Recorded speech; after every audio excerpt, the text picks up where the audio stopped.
So, this what if may be short, but this is what if that is based off my own story. Sorry, guys, based off my own story. So, guys, I haven't done a lot of what is on what if Deku was in the zombie apocalypse, but I am gonna be uploading that after this video later on today or later tonight. So, guys, this is a new what if that I'm starting. That not a lot of YouTubers I think have done this. But it's been other YouTubers that, have done what if Deku went back in time, blah, blah, blah. But this is what if Deku was a time traveler, part 1. Now, this isn't going to be anything like the original story, but Deku is going to have just a little bit, friends or partners. And this what if is mainly focused off the idea of the Legacies of Tomorrow, Legends of Tomorrow. So let's get ready. So first off, this outfit is what Deku wears as his uniform or his space or time traveling outfit. Now, first off, Deku doesn't have any time traveling. Doesn't have a time traveling suit. Well, he does, but he also has a time traveling ship. Now, you're probably wondering, what do you mean? Deku has a time traveling ship that he made. Let's get something started. Let's get something straight. Deku is not Deku. He doesn't have the personality of Deku.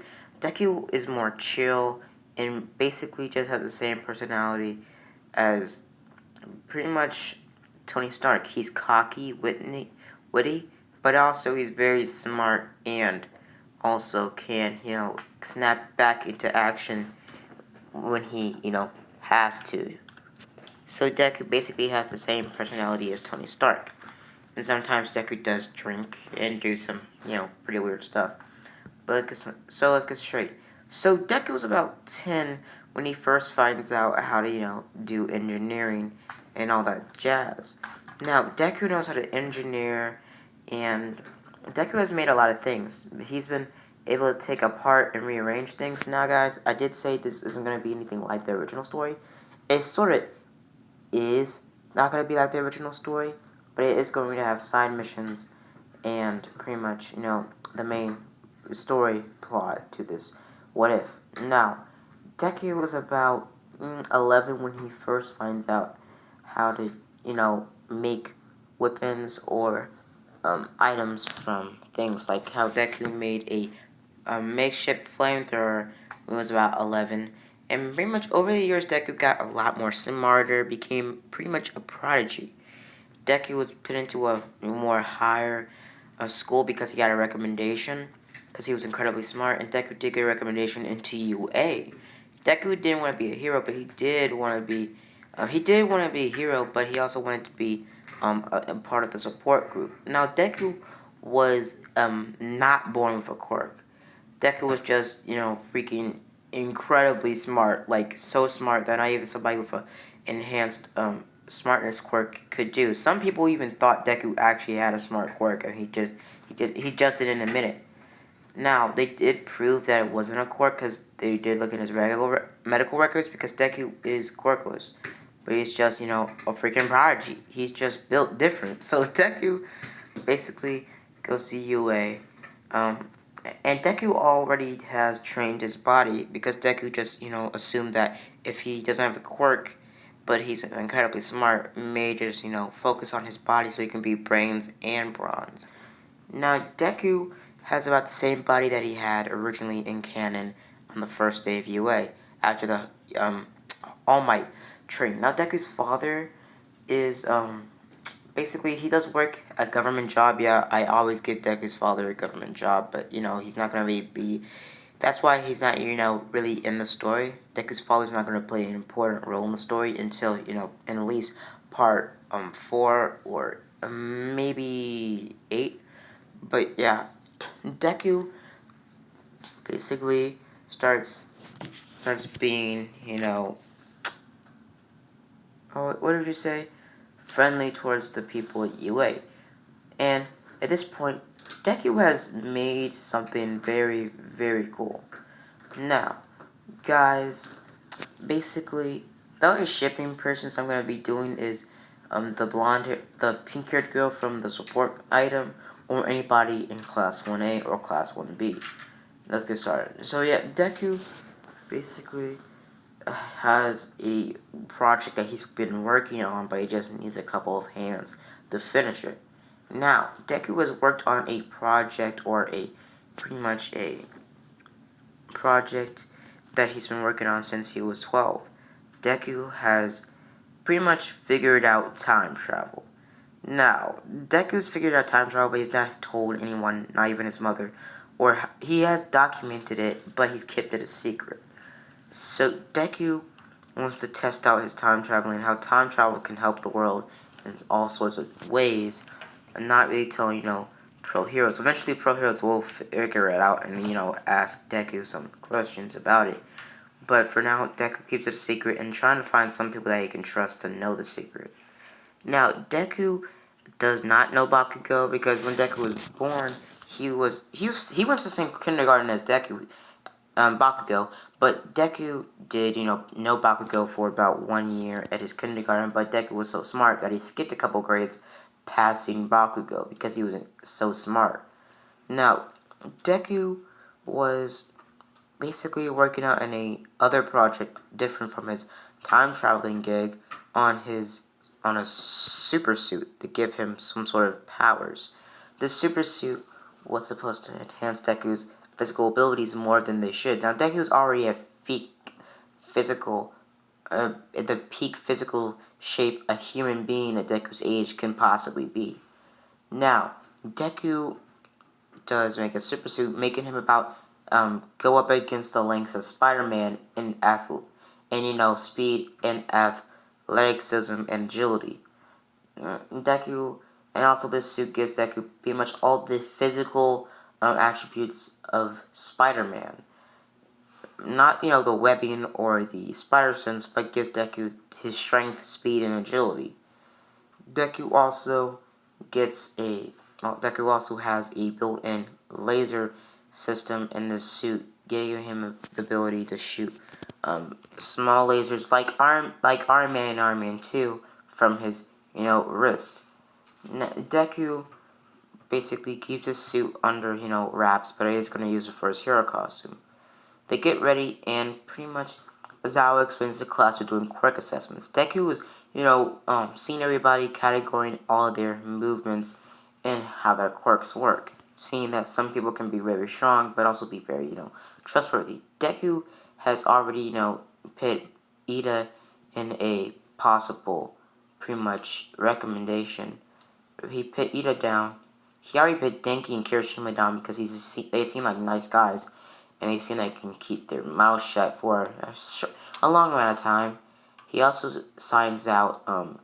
He also signs on Todoroki and Bakugo. Now, Ida, Kirishima, Denki, Bakugo, and Todoroki are the ones that Deku might tell a secret and put them on his crew. Now, Deku sees a couple other girls and also pretty much sketches in Momo because she seems pretty smart. Ochaku because, well, maybe Deku just wants to see if she can keep a secret. And he also signs in Minata, and also he is, thinking about letting the girl from the pretty much support item group because she is very smart and she could probably help Deku with the engineering work. Now they get ready and pretty much they get started. Now they get started and after the whole entrance exam, Deku gets pretty okay scores. Deku doesn't go in the physical scores because, well, he doesn't have a quirk, but Azawa did know that Deku doesn't have a quirk, but he's very he is very strong, and he also has incredibly great grades, awesome physical exams, because Deku does, train his body every single day, doesn't even skip leg day, that's for sure. But yeah, Deku gets about the average score, probably getting about at least high enough to beat out Mineta. Now, Mineta doesn't get expelled, but if you guys want me to expel Mineta, I can. But pretty much after that, everybody's walking back home, but Deku stops Mineta, everybody that he said he was, put on his list, and asks them, if they can come over to his house. Now, Deku already, Deku is actually has his own business on online classes, and actually his classes help a lot. I mean, a lot of people out. So Deku does get a lot of money from this, and he's been able to buy himself a lot luxury from these classes.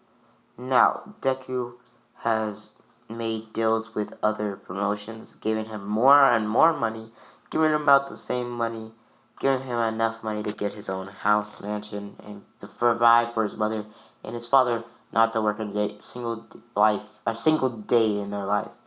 Now, Deku, knowing that he basically, you know, is a billionaire in his family, Deku invites the people over. They say, well, why not?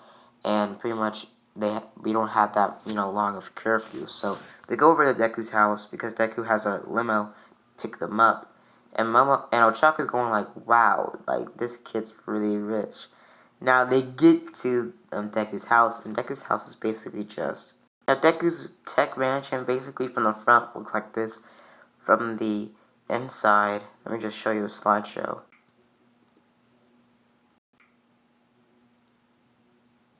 So guys, yeah. So Deku lets them in, and they're going like, "Wow, dude, this is pretty lit." Momo's going like, "It's okay," and pretty much Momo does notice that Deku's house is on the Momoya Rosie residence.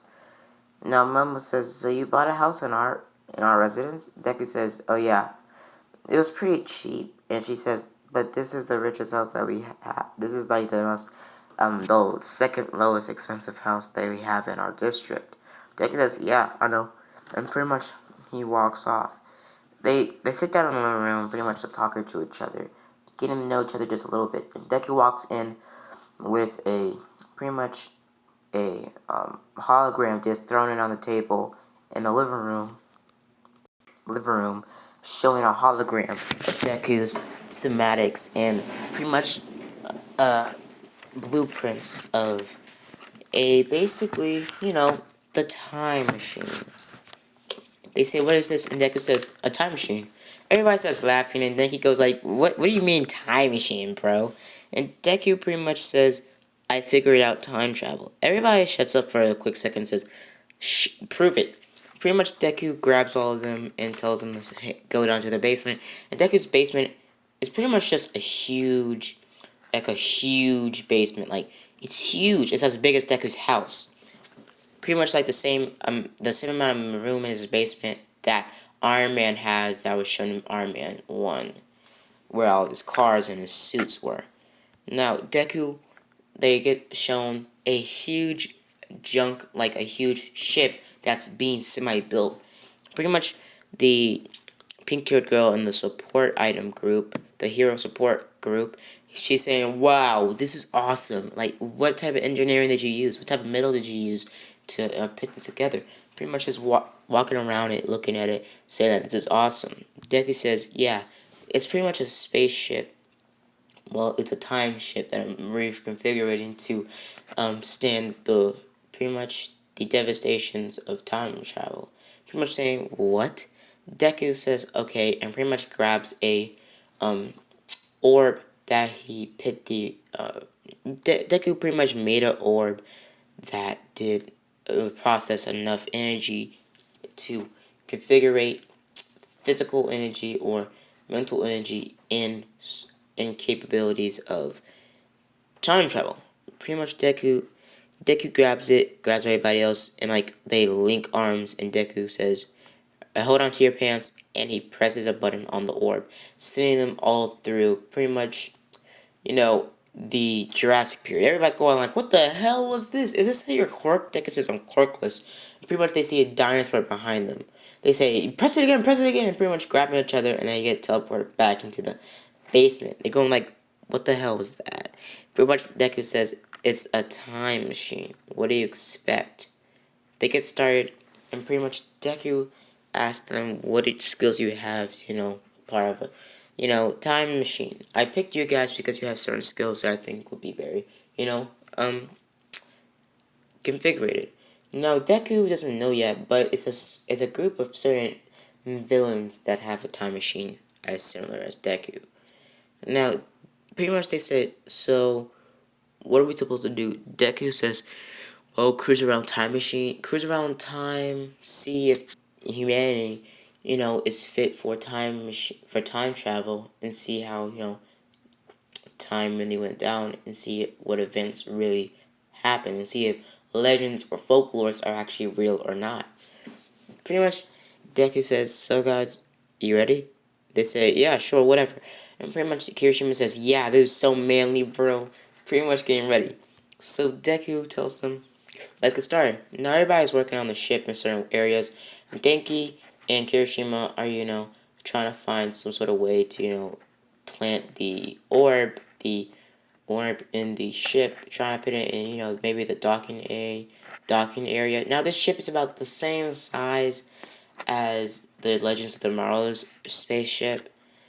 Now Deku pretty much tells pretty much Momo works on the outside, putting on the plates and the design and everything, getting the pretty much bod done in the days that they have off. Now Deku is using the orb each hour to reverse the time outside of their place, making the night longer than a couple of hours, making it about 15 hours. They get done semi enough for one trip around and one trip back and forth into a different timeline before the ship starts falling apart. So they get inside the ship and they say, "So where are we going next? Where are we going first?" Deku says, "Well, let's go to the let's go to Japan 19 let's go to Japan when the war broke out." So they get ready and pretty much they take a trip and they get teleported into a forest area a couple of yards away from a huge Japanese war that's happening with fire and pretty much brimstone everywhere. Deku's looking at them and saying, "Wow, what war was this?" Now, pretty much, now Deku did build in, a hologram system in watches that everybody has that tells them what timeline they're in and what happened in this timeline. They're saying this is a great war of some sort of, pretty much, it's a great war, some sort of fight against a guy named blah blah blah and another guy named blah blah blah. Pretty much just fighting it out. Pretty much Deku says, "So, what do you guys want to do?" Denki jumps off of the pretty much cliff they were watching the fight from, and jumps down, shooting a little bit of electricity into one of the cannons, stopping them, making the cannon not go, making the team suffer a cannon blast. Kirishima jumps down there, grabs Denki, and says, "What the hell are you doing?" And pretty much they slowly creep up back on top of the pretty much cliff where the rest of the team is, and Deku says, "What the hell, guys, are you doing?" Now Deku's in his super suit or his enhanced physical suit, saying, "What the hell, guys? What the hell are you guys doing?" Pretty much saying like, "What the hell's wrong with you?" Now they say, "It's okay, bro. Like, it's nothing we're really doing wrong." And Deku says, "Whatever. Now let's get out of here. I don't really know if you guys did something wrong, but we gotta get out of here before somebody notices." After Deku says that, an arrow shoots Mineta in the leg. Everybody going like, "What the hell?" And pretty much Kirishima hardens up, seeing other people shooting arrows towards them. They jump back in the ship, and Deku and Kirishima jumps back in the ship last. They space jump out of there, and none of the people saw the ship or the electricity or the blast of energy that left off when they time jumped back into the present time. They time jump back, and pretty much get told that that was weird. Pretty much Deku tells everybody they go back home and blah blah blah, and pretty much they walk back home. Now Deku's walking to send somebody back home, a girl, and you guys in the comments can say which girl Deku's walking home. Deku says, what do you think about time machine?" She says, "Well, I think it's very cool, but what is your whole entire task with this?" Deku says, "My task is to find out if humanity needs to know that time travel is real and needs to know how to use it in order to save, humanity if something goes down, or if humanity doesn't need time travel and all of this is just for nothing and just, to make fun. So pretty much she says, I really hope that dumb blonde kid didn't mess up anything in the timeline. Deku says, yeah, me too. And they stop at the girl's house and he says, well, have a good night, and pretty much fist bumps her and walks off. She kinda, looks at her hand saying, I wish that was something a little bit more, but just walks in her room. Walks in her house. So guys, I'm gonna leave it off here, guys. Sorry if this what if is a little bit short, but the next what if part 2 will be a lot more, um, exciting and a lot more, pushed up, because I didn't really put that much thought. I just put this on the fly because I just got done watching the whole entire trilogy of Back in Time. So guys, I hope you enjoy this what if. Part 2 will be a lot more, fun, and it'll be a lot more longer with a lot more lore in it. So yeah, I will will be dropping What If Deku was in the Zombie Apocalypse Part 4, and also will be dropping What If Deku was a werewolf Part 8 or 7. See you guys later. Bye.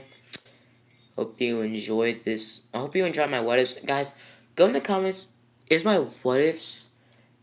Guys, I will be uploading. Pretty much my uploading patterns is gonna be. I will be uploading about 5 what ifs a week, and probably 4 or 3, at least a week. Now, my stop motions, I will be uploading at least 1 stop motion a week, or on the weekends, or at least 2 if I'm feeling, a little bit more, if I have more time on my hands. Now, guys, my funny skits, I'm going to be uploading those randomly, so those are going to be, uploaded randomly. I'm at least going to be uploading 1 a day more, usually. So, guys, see you guys later. Hope you have a blessed day, and be, chill. Bye, guys. Have a great day. I mean, a great day. Sorry.